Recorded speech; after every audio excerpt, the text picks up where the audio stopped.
Welcome back to the Ed Morrissey Show podcast with Andrew Malcolm, the Prince of Twitter, the Regent of RedState.com, at AH Malcolm on Twitter, there he is, as well as at RedState.com. And it's been a couple of weeks. We haven't had a chance to get together for a couple of weeks, so this is a sort of a catch-up period of time. We like to talk about current affairs. We like to talk about what's going on in the media. We like to talk about all sorts of stuff. We got to start, though, with your column. Major congressional housekeeping is coming. I think that's true. And you have a tribute up to one highly impactful retiree, somebody who is leaving and who, I agree with you, does not get the gratitude that he should be owed. Because, these days everything's about Trump, right? Mitch McConnell's been a freaking stalwart. Outplayed Harry Reid, outplayed Chuck Schumer, outplayed everybody. Trump wouldn't have had 3 Supreme Court nominees without Mitch McConnell. And that's right. And we would have been stuck with Merrick Garland. Yeah, look what a disaster that turned out to be at the Department of Justice. So tell us a little bit about that. I'm not going to argue with you because I agree with you on this. We need to be a little bit more grateful for the work that Mitch McConnell has done over the last 20 years. Yeah, it's appreciative. I mean, just because somebody hangs around like a pro athlete a little bit too long doesn't mean we can't appreciate his career. Even Namath and John Unitas, they went and tried to play for the Rams after they finished at their original team. So, Mitch McConnell is a wily guy. He's not very vocal, very reticent. But I came to know him a little bit about 10 years ago during the Obama era. And he said to me in a meeting once, he said, Obama is a menace. And my goal the next until he finishes is to thwart pretty much everything he does. And he was very successful in that. By the way, coincidentally, in 2014, the last 2 years, the second midterm of Obama's presidency, the voters turned to a Republican Senate, and without that, we would have had a Democrats, and that's the kind of danger that we face now with Trump's last 2 years. And the pattern is that voters turn against an incumbent president's party in those midterms. So we'll see what happens in November. And this is the final year of Mitch McConnell's 7-term existence in the Senate. He's he's so wily. Now, if you look at his record, he and this is stuff I go into in the column. I won't bother you with all of it, but in 1952. Mitch's school photograph, he's wearing an "I like Ike" button because he got a radio. He got a radio for his birthday, and he's wearing it or listening to it. Instead of sports, he's listening to politics. So he liked Richard Nixon in 1960. He voted for him. He supported him. But of course, Nixon didn't win. So when Johnson became president and then shellacked Barry Goldwater in '64, Mitch McConnell said, "I'm going to study Lyndon Johnson's politics and strategies." He was the Senate Majority Leader for years. So he did, and he copied much of his of Johnson's strategy, which is listen to your colleagues, don't blow off too much in the media, um, and be a tough guy, but you don't have to talk about it, which I think is one of the problems between Trump and McConnell, is that Trump likes to talk about everything and McConnell doesn't. But um, all of the personality clashes aside, in Obama's last 2 years of the presidency, McConnell stalled much of Obama's agenda, including not holding hearings on Merrick Garland's nomination to the Supreme Court for an entire year. He said, that's kind of reasonable, he said the next president should have the choice of such a long-standing appointment. And of course, the next president was Donald Trump. And then McConnell engineered with his colleagues and with all the controversy around Kavanaugh and Comey and Gorsuch, he got all three in. They have, they have engineered overturning Roe versus Wade and given Trump a long series of major court victories. And they will be, and they were young. Remember, they came off of Trump's published list of who he was going to nominate to the Supreme Court. So they'll be around a long time. So whether Mitch McConnell voted against Robert F. Kennedy's nomination to the health department or not doesn't matter to me. He set a historic course. The two of them cooperated whether they like each other or not. Excuse me. Well, yeah, and this is the thing. I mean, you don't have to like the people that you're working with as long as you're willing to work with them, right? And you can have disagreements on certain things. And the problem, I think, is that I think people take this more personally than Trump does when people. Yeah. I think Trump is a transactional politician. So is McConnell, but he's got a conservative grounding and a pragmatism that Trump doesn't. Remember Ronald Reagan?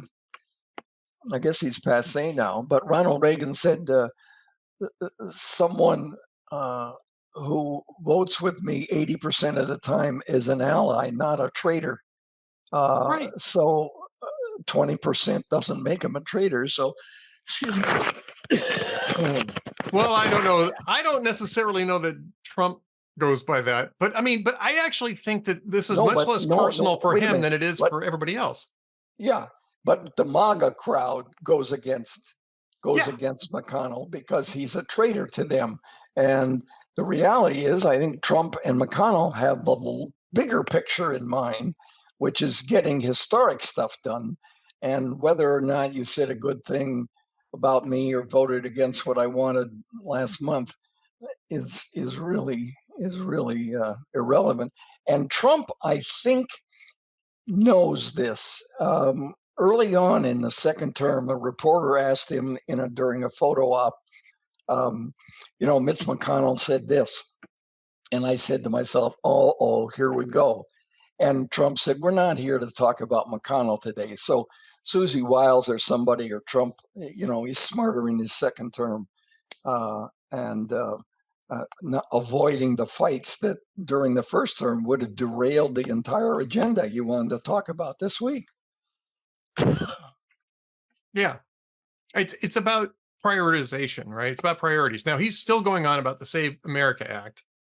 He's angry about that. He's still telling people to dump the filibuster over that. I think he's very passionate about that, and I think he sincerely wants that.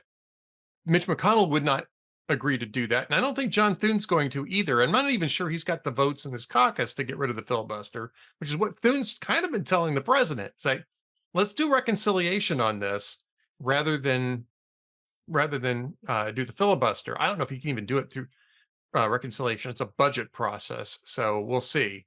Maybe they can turn it into a budget process, but if and when that happens, then we'll comment on it. But But yeah, just to get back to your point, though, and I think people really need to read the whole column because there's a lot that Mitch McConnell has done for Republicans over the last really 30 years. Um, and yeah, he kind of tired out over the last, couple of years. Reason why he gave up the leadership position. So he was tiring out and he knew it. Um, and he's not running again for the seat. And that's going to be a problem for Republicans because Kentucky's not a slam dunk. Hasn't been, at least in That's right. past. Yeah. Yeah. So that's the other thing that Mitch McConnell's done is he's managed to hold on to that seat for Republicans for a very long time. This is a state that elects Democrats as governors. They're usually called Bashir, Yeah. but Steve Bashir, then Andy Bashir, but they keep electing Democrats statewide. So it's not a slam dunk. It's not going to be an easy hold for Republicans. And maybe that will raise the appreciation level up somewhat. But I'm glad to see that you were addressing that. Yeah. I want to switch topics. We can talk about media. You were mentioning this just before we went on the air. Now, late last week, Scott Johnson's over Powerline. Scott Jennings, excuse me, who's also a Salem News host, right? He's on air for Salem Yeah. News now. Yeah. Salem Radio host.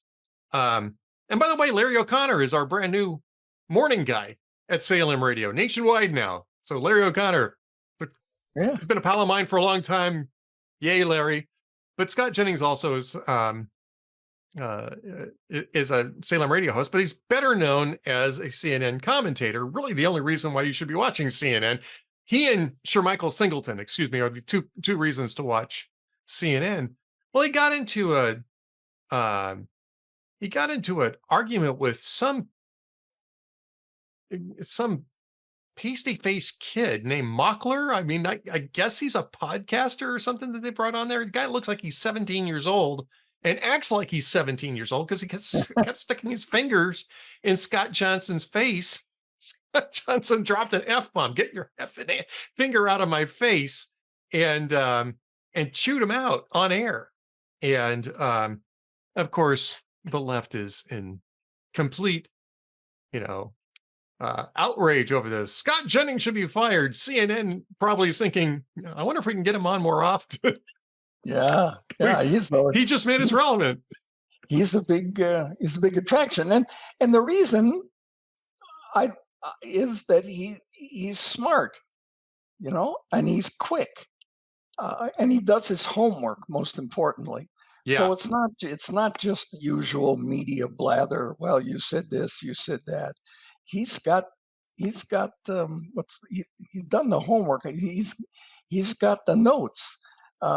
So when somebody goes off and says something, Jennings is quick to come back. He was a political strategist, and actually, I guess he helped McConnell early on in his career. But yeah, he's he's so sharp, and I'm glad Salem signed him up. Well, by the way, as we're talking about this, I should mention another Salem Radio host, Hugh Hewitt, who's having Trump on today at 4:00. So by the time this goes up tomorrow, I mean, it will already be prospectively. I guess I'm not sure. It looks like it's pretty firm. So if you missed it, go back to hughhewitt.com and get the podcast for it, or his YouTube channel. At any rate, you work with Hugh's producer, Dwayne, on Hot Air. Yeah, every week we do our own weekend review. He'll have clips on Friday of this. I guarantee you that. But I think Hugh's going to ask him about whether or not the U.S. is going to. Let's close the loop on Scott first. First off, I'm not even that exercised over the F-bomb on CNN. First off, people who are freaking out about the FCC license, there is no FCC license for CNN. It's on cable. It's not broadcast. It's FCC controls broadcasts, not cable. There's a whole different thing with cable that's mainly self-regulated. And CNN doesn't put anything out over the air, whereas, like a couple of them have on-air broadcast, partner channels. CNN does not. So yeah, I mean, they can drop an F-bomb, especially if it was at night. So I don't think anybody's children were, freaked out over Scott Jennings dropping an F-bomb on Albert Mockler or Alan. I don't even know who this guy is. Like I Who said, the I think hell he's a he is? podcaster. Yeah. If you look at him, it looks like he hasn't yet started shaving. This guy's kind of baby face, doesn't know what he's talking about. That's what got Scott exercised in the first place, is that the guy had no idea what he was talking about. And he's pontificating as if he had all the knowledge in the world. And Scott was in the middle of basically disassembling the guy when he got aggressive and started sticking his finger in Scott's face. And he could have pulled to Joe Biden, I guess, and just bit the finger. Remember when Joe Biden did that with Jill? Yeah, and Joe Biden dropped a couple of F-bombs in his life in public too. True, and some of that went out over the air, but I mean that's well, big effing deal at the big effing Obamacare deal, yeah. signing, yeah.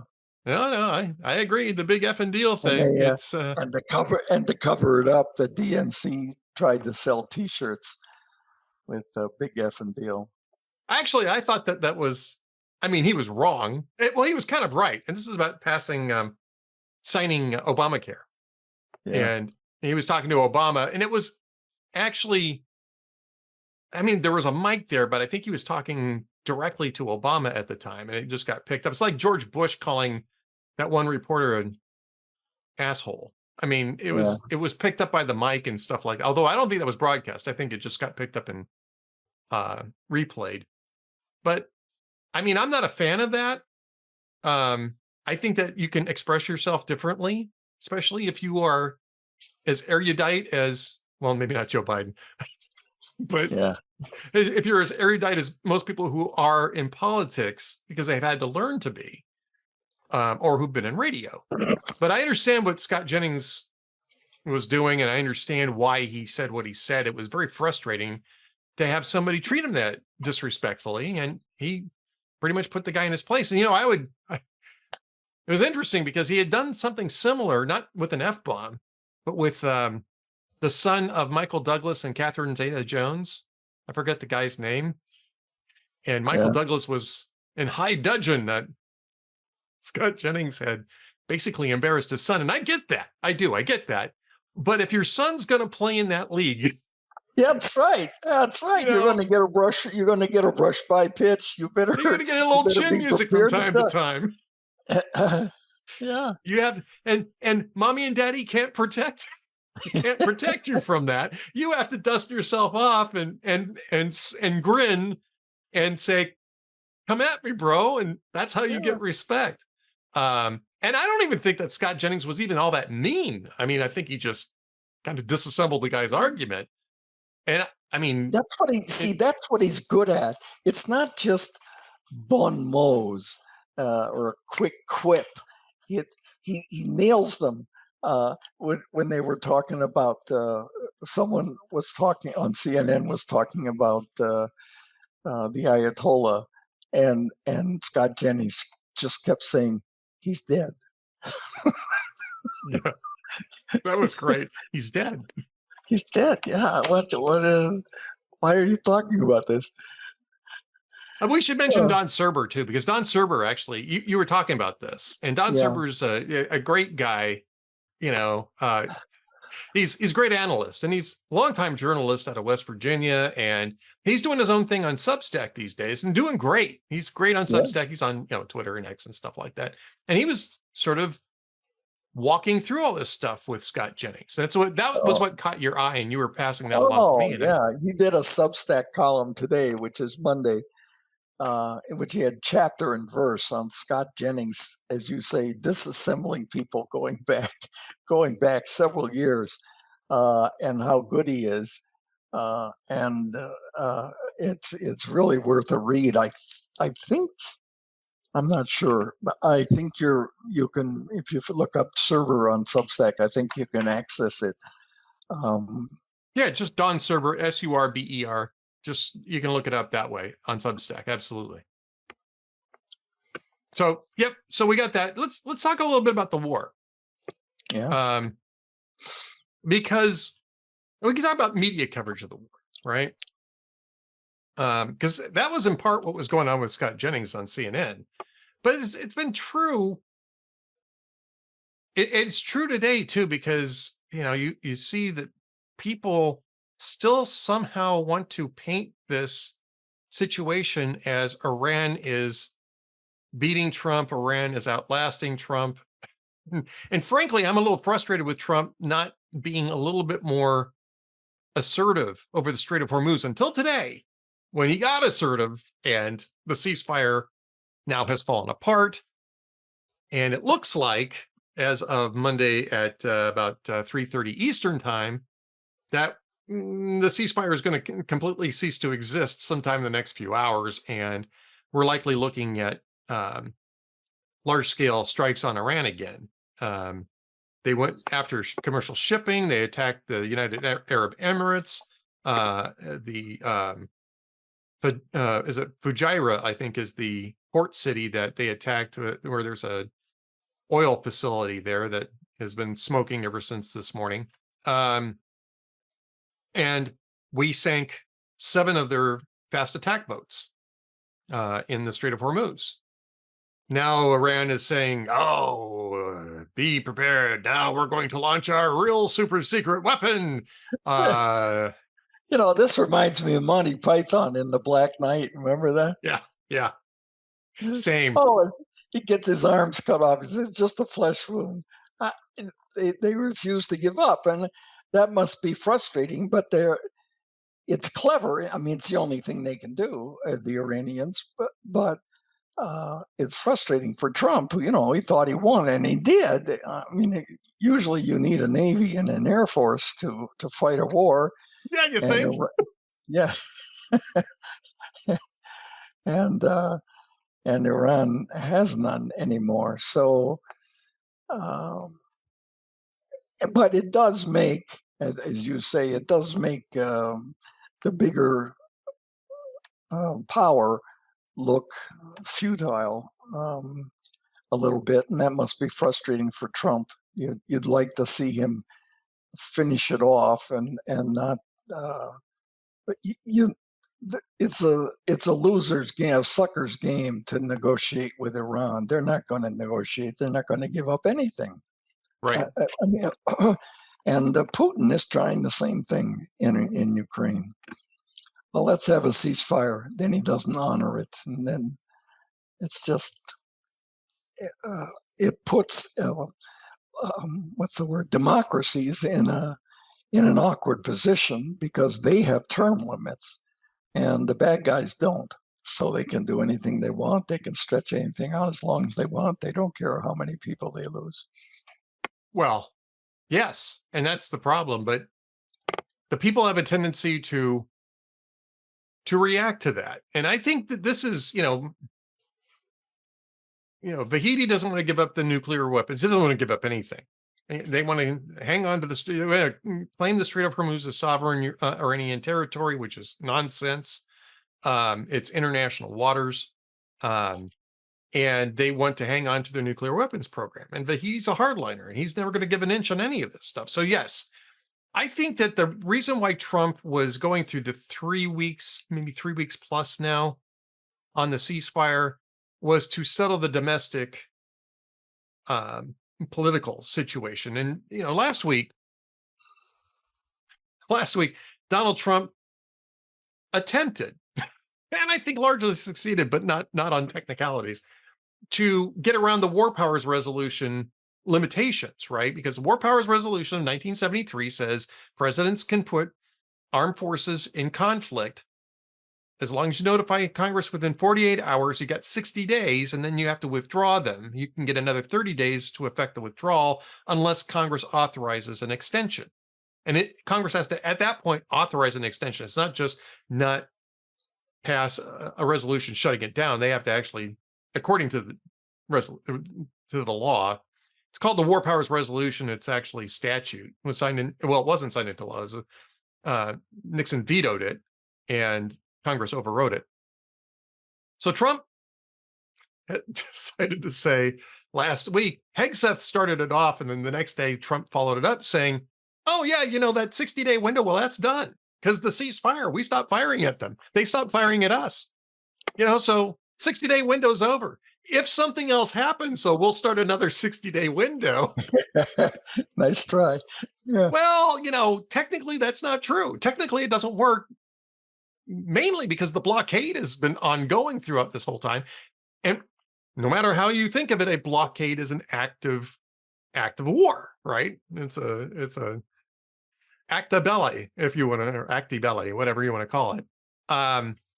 So yeah, you haven't actually stopped doing wartime operations, combat operations, because a blockade is a combat operation.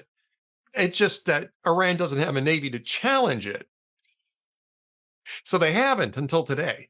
And they're using basically their littoral navy, the fast attack boats, which are not really suited for open sea operations. And we're going to chew those up. I mean, we chewed up 7 of them already today. We probably chewed up more in the intervening time since I last looked. They're sending out the Seahawks and Apaches. The A-10s are going to come off of the coast and start patrolling to take those boats out, right?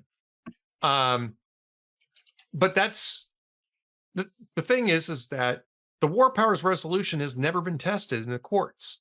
Every single president since Nixon has insisted that it's an unconstitutional infringement on executive authority. Congress has said, no, it's not. Neither side wants to take it to court, though, because they don't necessarily want the court to make a firm determination one way or the other. So Trump basically gave the Republicans in Congress an excuse not to push it if this thing starts up again. But he did something else, and I think this is even more clever. You take a look at what's happened over the last 24 to 48 hours, right? What's Trump done? Trump has not actually conducted airstrikes. He's not done any, other than the blockade, not done anything else, except he sent ships through the Strait of Hormuz. Now, he hadn't done that during the entire ceasefire period. I think they did it once and then came back through just to demonstrate that we could do it. But he hadn't done it since then during the ceasefire period because it was provocative, and he's been trying to at least look like he's trying to cut a deal with the Iranians. Well, he knew that once we sent guided missile destroyers into the Persian Gulf through the Strait of Hormuz this morning to create a shield on both ends for any shipping that goes through. And then we got 2 American commercial ships through the strait this morning without incident. He knew that was going to be provocative. He knew that the Iranians were going to start firing first. Now, they haven't aimed at an American ship yet, but it's probably coming. And the fact that they're attacking the UAE is probably good enough for Trump to say, Iran is now shooting at us. We have to defend ourselves. I want another 60 days under the War Powers Resolution because Iran's shooting at us. And again, I think that makes it difficult for Congress to say, no, you can't. You can't do that, even though Iran's shooting at American forces and American allies in the region. No, we're not going to give you 60 days to deal with that situation. He's kind of got the Democrats cornered on this. If they really want to fight that, they're going to have to explain why they're not letting the U.S. Navy and Air Force fire back when Iran is shooting at them. Yeah. Well, that's a dangerous thing to do, is to not let them. Remember when the ill-fated military adventure under President John Kennedy got started in Vietnam? It was just 4 months after he became president. He sent U.S. military advisors in to help the South Vietnamese. They could not fire back at first. So that's not going to work in a war. You can't do that, and Kennedy had to know that. But well, we'll see. We'll see if anything happens. I think the appearance of having indicated it would be a short war is now under strain, and I think there's some pressure on Trump to finish this off. He's trying to do it and look like, pardon? I said definitely. There's a huge, And so he's trying to show that he will find peace, but I think there's pressure building to finish it. I'm not sure how that happens because, like the Black Knight in Monty Python, okay, I don't have any arms, I don't have any legs, but come on at me. Yeah. They still have some, they've still got the fast attack boats for what it's worth. And they've got missiles and drones. Why don't we go to their home port of the fast attack boats and finish the job there? They should have done that in the first phase. But they were taking a lot of different targets in the first phase. This time, however, I think that they're really going to go after, if this starts up again tonight, and I think it will, I think this time they just decide it's time to do the rest of the shock and awe. Now, this is something that Netanyahu wanted to do right off the bat. Yeah. But Trump didn't want to do it because he wanted to escalate up, and he didn't want to necessarily destroy the ability of Iran to rebound if a different regime was able to take over. But I think at this point you're kind of out of options, and you're going to have to level these guys, at least their military industrial complex entirely, in order to finally push them out. So we'll see. And by the way, it doesn't have to be the Americans. It could be the Israelis that do this too. Yeah. The two countries have worked together effectively. Remember last summer, the Israelis took out the air defense, and then we did our bunker buster thing. Yep. But, remember, Iran is, I guess the coast matters most, but Iran is the size of, just almost the size of Alaska. So that's a big place to hide a lot of stuff. It is. And that's one of the reasons why it's such a difficult nut to crack. But this particular president has decided that this is the time that it's got to get done, because after this it's going to get a hell of a lot worse. If they're able to create nuclear weapons, it's going to be a hell of a lot worse. And we'll see. But it's always hard to make an attack on a prospective apocalypse. People don't want to think about that. And I think there's a way. Bush didn't do this during the Iraqi war either. I think there's a way to be more effective in explaining why now's the time to erase the threat for a very long time. Yep. I don't think they've made that argument strongly enough. Well, I don't think they made it consistently, and I think you have to keep on that argument. I mean, Trump makes that argument when he's asked about it, but I think you have to be consistent about it, and you have to put it in very stark terms. Hegseth actually did that. Last week, he was up on the Hill, which very contentious hearings, where he was basically, this is the thing I kind of like about the Republican cabinet this time around, is they're really not playing around on the Hill anymore. When people start trying to play games with them, they fight back, and they fight back hard. I forget who it was. It was some House member, I think it was. Maybe it was Alyssa Slotkin, I'm not necessarily sure, who asked Hegseth whether or not Trump was, mentally competent to be commander in chief. And he says, did any of you ask that about Joe Biden for 4 years? And he went on to say stuff like, when Joe Biden couldn't even find his way off a stage, you've got a president here who's engaging with reporters every single day. He's clearly in charge. He is, and he, gave him personal endorsement and all this kind of stuff. But the other thing that Hegseth did with Ro Khanna said, right now, the Pentagon estimate for the cost of the war so far is $25 billion. They're trying to get funding through, and that's the reason why this came up. And Ro Khanna said, well, they think it's closer to $50 billion. You can just say, I think it's 200 billion. Who knows? And they're asking for 200 billion. That's the reason why this is a question in the first place. And he says, it's closer to 50 billion. How can you say it's worth it? And Hegseth says, what do you think the cost would be for Iran having a nuclear weapon and detonating it?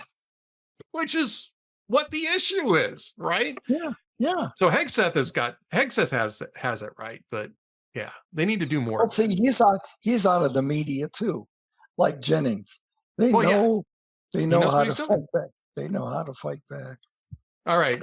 Well, you know how we fight back on this podcast? We tell jokes. That's how we Yeah. fight back, Andrew. And I understand you've got a joke. I might have one or Okay, two for you.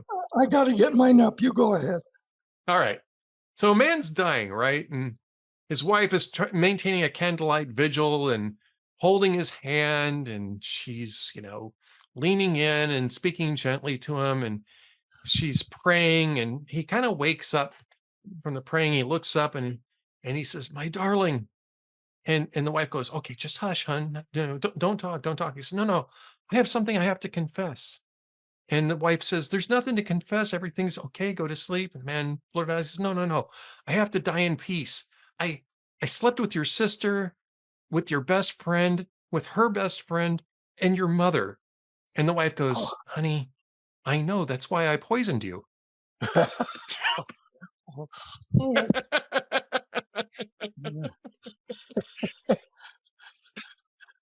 Yeah. There was one that this isn't my joke, but there was one where the police officer is saying to the bereaved widow, uh, "When did your husband die?" And she said, "He was poisoned." And the police officer said, "Well, he was terribly beat up." And she says, "Well, he wouldn't take the poison." Yeah. Anyway, my joke is, these are old, of course. This is Conan. He says, yesterday a brawl broke out during Joe Biden's speech in China. Apparently someone was blocking the exit.